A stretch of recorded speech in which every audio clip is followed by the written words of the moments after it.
حضرت عمر رضی اللہ تعالیٰ عنہ کے زمانے میں ایک مرتبہ ایک عورت کا مقدمہ حضرت عمر رضی اللہ تعالیٰ عنہ کی خدمت اقدس کے اندر لایا گیا۔ حضرت عمر رضی اللہ تعالیٰ عنہ کے دربار کے اندر ایک مقدمہ رکھا گیا، انتہائی عجیب و غریب مقدمہ ہے۔ ایک عورت کا مقدمہ رکھا گیا کہ حضرت اس نے زنا کیا ہے اور اس زنا سے یہ حاملہ ہو گئی ہے۔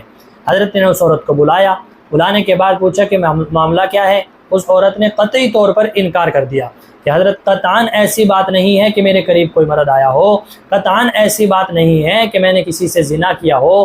تو پھر حضرت نے پوچھا معاملہ کیا ہے۔ تمام معاملے کی وضاحت طلب کرنے کے بعد حضرت نے فرمایا کہ بھائی اس عورت کو جانے دو، یہ بری ہے اس معاملے سے، اس نے کوئی زنا نہیں کیا۔ جب وہ عورت چلی گئی تو وہاں پر دربار میں موجود دوسرے لوگوں نے پوچھا کہ حضرت بات کیا ہے، اس عورت کے زنا کا معاملہ آیا، آپ نے اس کو جانے دیا۔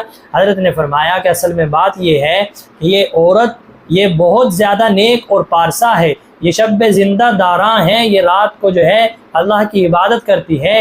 ہوا کچھ یوں کہ ایک رات اس نے عبادت کی اللہ کی، اس عبادت کی وجہ سے اس پر حال طاری ہو گیا اور یہ بے ہوش ہو گئی۔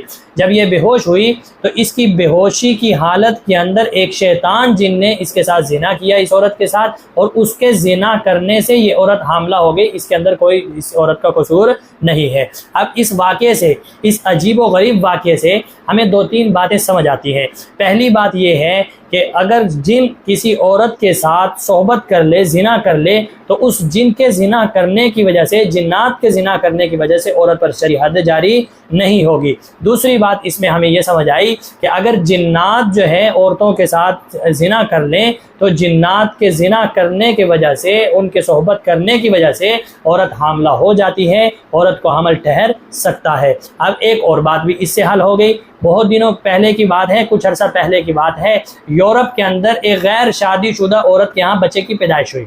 غیر شادی شدہ عورت تھی، اس کے ہاں کس کی پیدائش ہوئی؟ بچے کی پیدائش ہوئی۔ عیسائیوں نے شور اور واویلا مچا دیا کہ اس کا تو خاوند نہیں ہے، اس کی تو شادی نہیں ہوئی، اور اس کی غیر شادی شدہ ہونے کی وجہ سے بچے کا پیدا ہونا اس بات کی دلیل ہے کہ یہ بچہ اللہ کا بیٹا ہے۔ عیسائیوں نے یہ بات کی تو اس وقت کے علماء کرام سے فتویٰ لیا گیا، تو اس وقت کے علماء کرام نے فتویٰ دیا کہ یہ کوئی اللہ کا بیٹا نہیں ہے، یہ کوئی اللہ کا بیٹا ہم اسے نہیں مانتے، بلکہ کسی جن کی شرارت کی وجہ سے بھی یہ کام ہو سکتا ہے۔ اور اس فتوے کی بنیاد بھی حضرت عمر رضی اللہ تعالیٰ عنہ کا وہ فیصلہ تھا جو آپ رضی اللہ تعالیٰ نے اپنے دور حکومت میں کیا تھا۔